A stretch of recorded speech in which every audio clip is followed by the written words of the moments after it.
오늘 이 본문의 말씀은 아마도 가장 많이 들은 설교 중에 하나이지 않을까 싶습니다. 이 본문의 말씀을 모르시는 분들은 신앙생활을 하신 분들이라면 어느 정도 하시면 이 본문의 내용들을 다 아실 겁니다.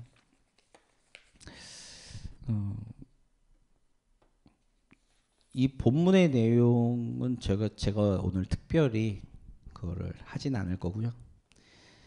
그러니까 먹을 것이 없는데 사람들이 와서 예수님이 제자들에게 그들을 어떻게 먹일 것이냐에 대한 것들을 이야기하시죠. 여기서 중요한 것이 있습니다. 제가 보는 관점에서 되게 중요한 게 봤던 게 뭐냐면 6절입니다. 아니 5절부터 볼게요. 5절을 보시면 제가 보겠습니다. 예수께서 눈을 들어 큰 무리가 자기에게로 오는 것을 보시고 빌립에게 이르되 우리가 어디서 떡을 사서 이 사람들을 먹이겠느냐 하시니라고 이렇게 기록되어 있습니다. 다른 공간복음을 보면 예수님의 가르침, 예수님께 병고침을 받고 수많은 무리들이 빈들에 모여서 예수님의 가르침을 계속 듣고 있는 그 상황에 해가 지고 있고 먹을 것이 없어서 그들을 긍휼히 여기셨다라고 기록하고 있고요. 그래서 예수님께서 빌립에게 물어보시죠. 빌립을 포함한 제자들에게 물어보시는 겁니다. 제자들에게 물어보시는데 그 물어보실 때 이 사람들을 어떻게 먹이겠느냐라고 물어보시는 거죠. 근데 사도 요한이 재미있는 부분으로 그 다음에 기록을 했는데 어떻게 기록했냐면 6절의 말씀입니다. 이건 같이 읽겠습니다. 이렇게 말씀하심은 친히 어떻게 하실지를 아시고 빌립을 시험하고자 하심이라. 제가 가장 눈여겨본 구절은 이겁니다. 친히 어떻게 하실지를 아셨다. 이 부분이죠. 그러니까 사실 이 6절의 말씀을 제가 읽으면서 가장 저에게 이게 큰 그림으로 다가왔던 장면이 어디냐면 창세기 22장에 아브라함이 이삭을 바칠 때입니다. 아브라함이 이삭을 바칠 때 아브라함에게 하나님이 네 독자 이삭을 바쳐라 라고 말씀하셨어요. 근데 그 말씀을 들은 아브라함은 이해가 되지 않는 거죠. 그 이유가 있습니다. 뭐냐면 그 앞장에 보면 아브라함의 씨이기 때문에 아브라함의 자손이기 때문에 축복하시겠다는 얘기가 아니라 누구를 통해서 축복하시겠냐, 그 언약을 이루시겠냐 말씀하실 때 이삭이라고 하나님이 아예 지명하셨어요. 이삭을 통해서 너에게 큰 민족을 이루게 하고 이 땅을 그 이삭을 통해서 주겠다 라고 아예 지명하셨는데 이삭이라고 명령에 말씀하셨는데 이삭을 바치라는 거죠. 번제로 바치라는 겁니다. 이때 아브라함은 이해가 되지 않지만 어쨌든 간에 하나님의 말씀을 신뢰하고 하나님의 말씀을 따라서 그가 산에 올라서 번제로 이삭을 잡으려고 할 때 하나님이 준비하신 양이 그 자리에 있었던 거죠. 그러니까 하나님이 이삭을 바쳐라고 했을 때 하나님의 계획은 그 모리아산에서 하나님이 준비하신 양을 잡으시는 것이 하나님의 계획이었습니다. 그걸 준비하셨죠. 근데 그것을 모르는 그 하나님의 큰 그림을 볼 수 없었던 아브라함은 그 하나님의 말씀을 붙잡고 가는 믿음의 행보밖에 남아있지 않는 거죠. 여기서 중요한 건 뭐냐면 하나님이 하실 것, 그리고 오늘 본문의 말씀에 예수님이 어떻게 하실지를 스스로 아셨어요. 어떻게 이것이 진행하고 어떻게 이 일들을 해결할지를 예수님이 하나님이 아시고 난 다음에 그 다음에 우리에게 물어보시는 거죠. 어떻게 할래? 이거 어떻게 했으면 좋겠니? 라고 말씀하시는 거죠. 여기에 두 반응이 나옵니다. 제자의 반응 둘이 나오는데 예수님이 직접 물어보셨던 빌립은 이렇게 대답합니다. 7절입니다. 빌립이 대답하되 각 사람으로 조금씩 받게 할지라도 200데나리온의 떡이 부족하리이다. 200데나리온, 그 하루 일당이 한 데나리온, 그러니까 거의 큰 200일 정도, 그러니까 1년에 3분의 2를 쓰지 않고 모은 돈만큼이 있어야 되는 거죠. 그 정도의 돈이 있어야지만 이 사람들을 먹이는데, 문제는 이 저녁 날이 저물고 있는 이 시대 그만큼의 떡을 살 수도 없습니다. 이것이 빌립의 관점이었어요. 두 번째 관점은 이거죠. 8절에 보니까 수제자 시몬 베드로의 형제인 안드레가 이렇게 얘기하죠. 9절에 여기 한 아이가 있어 보리떡 5개와 물고기 2마리를 가지고 있나이다. 그러나 그것이 이 많은 사람에게 얼마나 되겠사옵나이까? 라는 거예요. 보니까 먹을 것이 있긴 한데 보리떡 5개 물고기 2마리, 한 아이의 도시락이었겠죠. 그렇게 보통은 인식하고 있으니까 그 한 아이의 것이 눈에 띄었어요. 그래서 그것이 있다라고 이야기를 하는 거죠. 근데 이 안드레의 관점은 뭐죠? 이것이 한 아이가 먹으면 딱 좋을 만큼의 양인데 저 수많은 사람, 장정만 5천 명인 저 무리들을 어떻게 먹일 수 있겠습니까? 라는 거였습니다. 그러니까 예수님의 제자였던 빌립 그리고 안드레는 그들이 대안을 내기는 하는데, 그들이 해야 될 일들, 자기네들의 머릿속에서 나오는 계획들이 있기는 한데 그 계획들은 전부 다 막혀 있는 거죠. 한계가 있는 겁니다. 한계가. 그 한계에 부딪히는 거죠. 그러니까 엄밀하게 이야기하면 답이 없어요. 제자들에겐 답이 없어요. 반대로 이야기하면 아까 창세기 22장님 말씀 드렸죠? 아브라함에게도 답이 없어요. 아브라함에게도 답이 없었고 지금의 이 요한복음 6장에 있는 제자들에게도 답이 없어요. 문제는 하나님이, 예수님이 내시는데 우리는 그 질문을 받고 그 하나님의 음성을 들으면 그것을 우리의 인간의 생각으로 해내려고 하는 것이 우리의 불신앙의 모습입니다. 하나님이 말씀하셨어요. 창세기부터 우리 성도님들은 성경 많이 읽으시니까 쭉 보면 하나님이 말씀하시고 하나님이 하셨어요. 절대 사람을 통해서 사람이 하나님의 일을 감당한 것이 아니라 하나님이 스스로 말씀하시고 그 말씀하신 것을 스스로 책임지셨습니다. 그것이 성경에서 이야기하는 하나님의 역사입니다. 그러니까 예레미야가 그렇게 고백하는 거죠. 이를 성취하시는 여호와라고 고백하는 거예요. 근데 우리는 자꾸만 하나님의 일을 감당한다라고 하면서 우리의 그 무엇인가를 가지고 별거 없는, 그리고 한계가 있는 우리의 무언가를 가지고 자꾸만 하려고 하는 거죠. 그 하려고 노력하다 보니까 자꾸만 한계에 부딪히는 겁니다. 그러니 하나님의 일하심을 볼 수가 없는 거였어요. 출애굽기를 보면 출애굽할 때 모세가 한 일이라고는 딱 하나입니다. 하나님의 말씀을 듣고 지팡이를 가지고 내리치든지 지팡이를 던지든지 두 손을 들고 기도하든지 이것밖에 없었어요. 그 외에 무엇을 했는지 보십시오. 아무것도 안 했어요. 그런데 그러니까 하나님의 말씀을 듣고 그 순종하는 그 모세의 모습 속에서 하나님이 역사를 이루어 가시는 거였거든요. 그것이 출애굽기였습니다. 출애굽의 역사예요. 하나님이 스스로 하시는 거예요. 단지 무엇을 원하시는가 했을 때 우리의 믿음의 순종을 원하시는 것뿐입니다.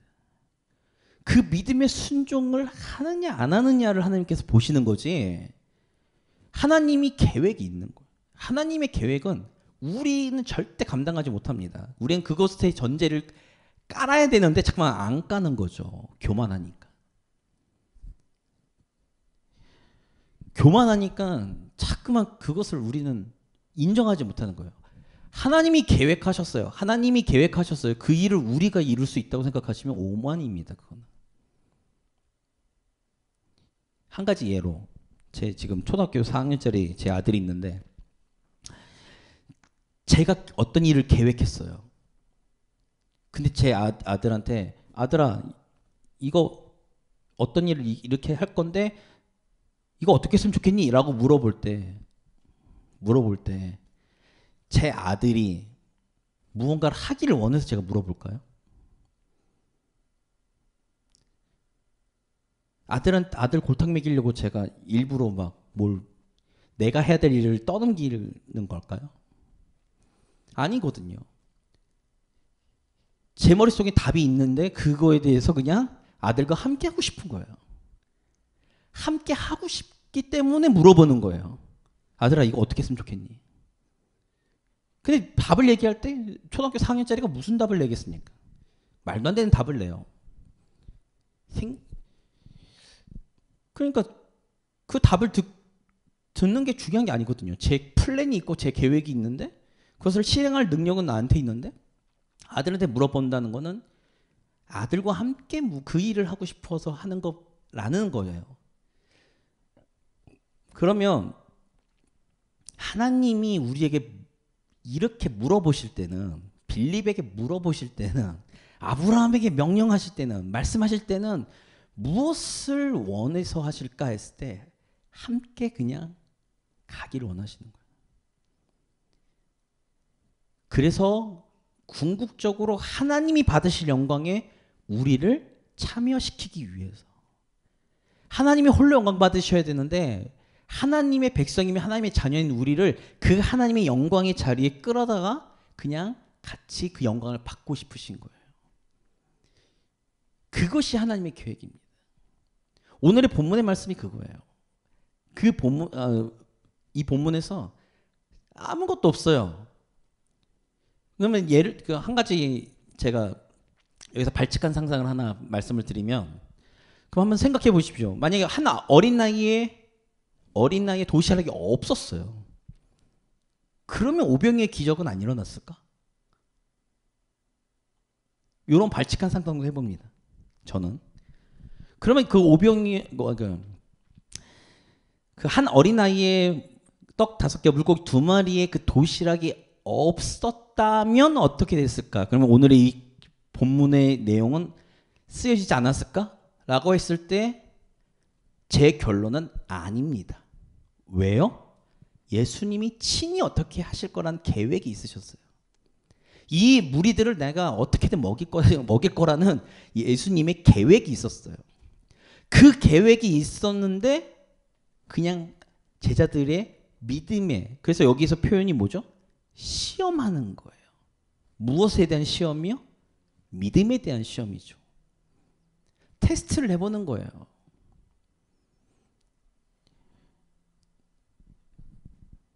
제가 한 가지 이렇게 질문 하나 던지면 오병이의 기적 같은 이 기적이요. 단 1회 일어났을까요? 여러 가지 기적이 아니라 요 비슷한 상황의 기적이 1회만 있었을까요?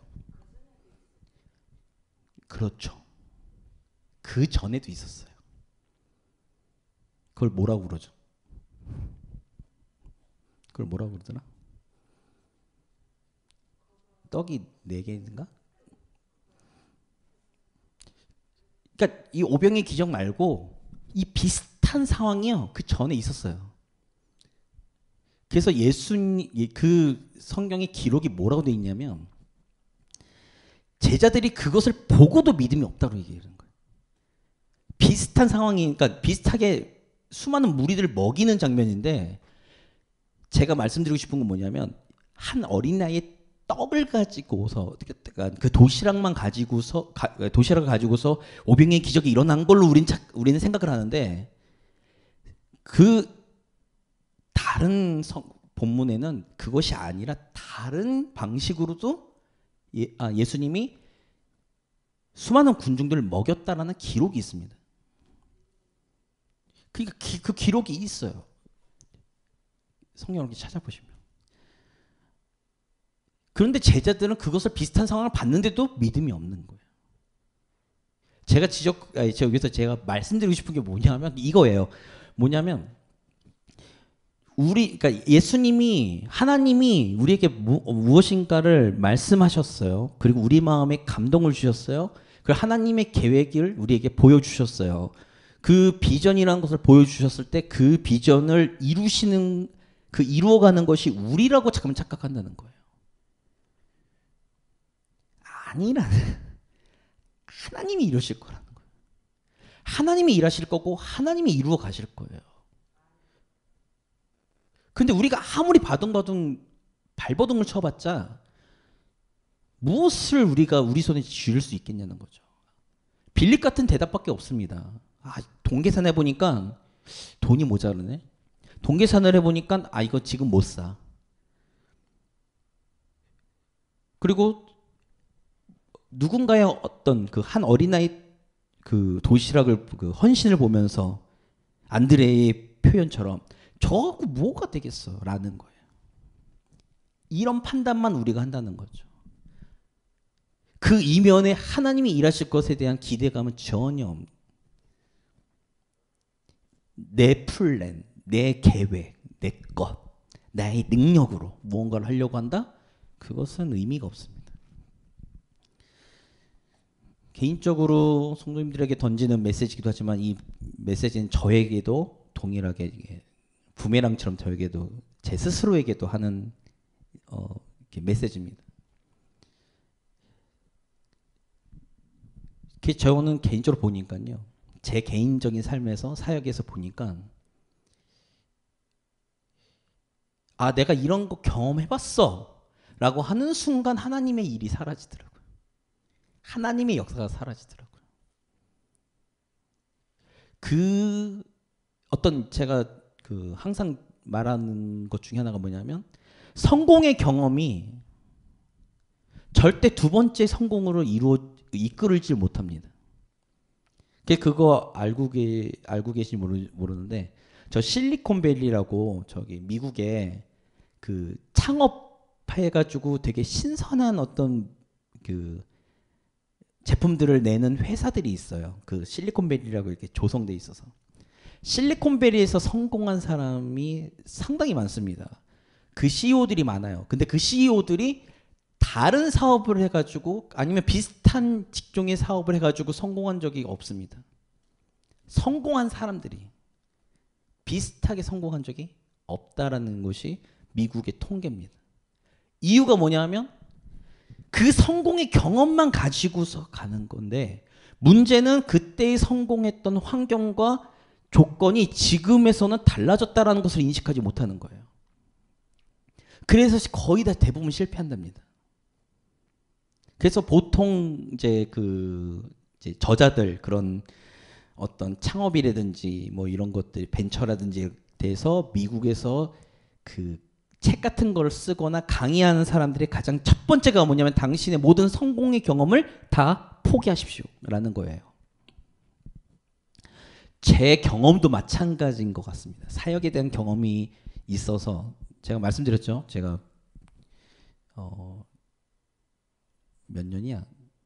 23년? 제가 전도 사역한 지 23년입니다. 그러니까 23년 동안에 제가 수많은 일들을 경험했죠. 근데 경험했는데 그 중에 실패한 것도 있고 성공한 것도 있는데 어느 순간 그 성공에 대한 경험만 붙잡고 가면 다시 실패로 떨어지더라고요. 그래서 참된 신앙의 모습은 뭐냐면 매 순간순간마다 벌어지는 내 앞에 펼쳐지는 그 일들에 대해서 하나님의 일하심을 우리가 믿음으로 기대하는 그 시선이 우리에게 필요합니다. 그럴 때 하나님의 역사가 수없이 일어나는 거예요. 저는 개인적으로 저의 개인적인 삶에서 우리 오늘 말씀드린 우리 모든 성도님들의 삶 가운데서도 더 나아가서 우리 교회의 상황에서도 우리가 우리의 경험에 대한 것들을 다 포기하셔야 돼요. 다 이게 제끼셔야 돼요. 이런 표현은 좀 과하지만 제끼셔야 됩니다. 버리셔야 돼요. 그래서 날마다 새로운 하나님의 일들을 기대하는 우리의 믿음이 필요합니다. 그래서 전 개인적으로 성경을 보면서 언제 이스라엘 백성들이 가장 하나님의 인도하심과 보호하심 속에 살았을까를 보면 출애굽, 특별히 광야에서 살아갈 때 매일매일 만나가 떨어져야지만 먹을 수 있고요.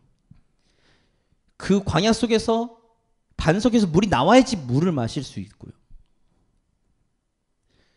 성벽이 없어서 자신들을 보호하고 방어할 수 없는 그 상황 속에서 하나님이 어떻게 우리를 보호하시고 인도하시는가를 볼 수 있는 믿음의 눈을 그들은 40년 동안 경험했다는 거죠.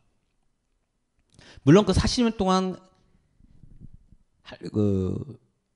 광야에 있었던 것은 가나안을 점탐을 잘못해가지고 하나님께서 열받으셔서 그렇게 하셨지만,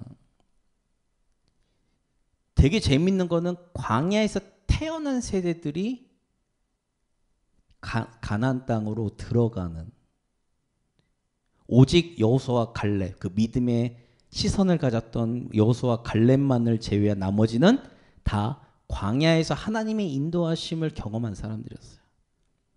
하나님이 어떻게 일하시는지를 봤던 사람이고 체험했던 사람들. 매일매일의 삶이 하나님이 일하시는 것에 대한 기대감이었습니다.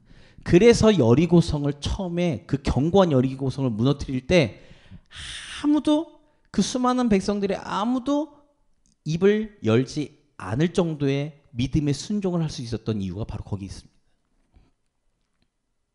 물론 그리고 난 다음에 여리고성의 성공이, 그들이 성공의 경험을 붙잡고 있으니까 아이성에서 대패한 거예요.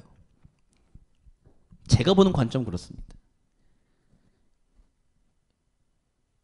아이성 보니까 진짜 아이 같은 성이거든요. 그래서 이거 저거 까짓 거 뭐 이러고 덤볐다가 대패했죠. 그들이 놓친 게 뭐예요? 여리고성은 자신들의 힘으로 무너뜨린 것이 아니라 하나님이 일하심으로 인해서 그 여리고성이 무너졌는데, 그 성공의 경험이 자신들이 그 아이성을 무너뜨릴 수 있다는 착각과 오만 속에 그들은 대패할 수밖에 없었던 거였어요. 그러니까 우리의 과거의 실패의 경험, 성공의 경험, 이 모든 것들은 우리가 다 그냥 지나쳐 버리셔야 됩니다. 버리셔야 돼요. 쓰레기통에 버리셔야 돼요. 과감히 버리셔야 됩니다. 버리시고 난 이후에, 그리고 난 다음에 매일매일 순간순간 앞에 펼쳐지는 문제 가운데, 그 어떤 그런 상황 가운데 하나님의 일하심을 우리가 볼 수 있어요. 그리고 순종해 나가는 우리의 모습이 있을 때 하나님의 온전한 역사, 더 나아가서 하나님이 받으실 영광 가운데 저와 우리 성도님들과 우리 한사랑교회가 참여할 수 있다는 사실을 우리가 기억하셔야 됩니다. 이런 믿음으로 우리가 매일매일의 삶 가운데 하나님의 일하심을 기대하면서 살아가야죠. 근데 이제 제가 언젠지 최근에 목사님한테 제가 말씀드렸을 때인가, 아무튼 어떻게 뭐 얘기할 때 제가 어떤 표현을 썼냐면, 제가 지난번에 설교할 때였나 봅니다.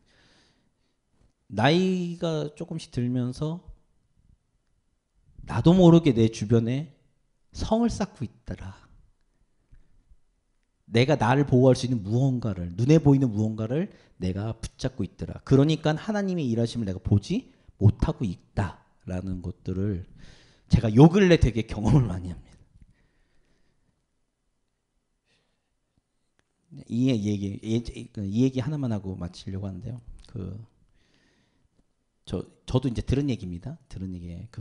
필리핀이나 여기 동남아에서 제일 비싸게 팔리는 음식이 뭔지 아시죠? 이런 얘기하면 좀 그런데, 원숭이 골이거든요. 그래서 원숭이를 잡아야 되잖아요. 근데 원숭이가 워낙에 빨라서요, 원숭이를 잡을 수가 없습니다. 근데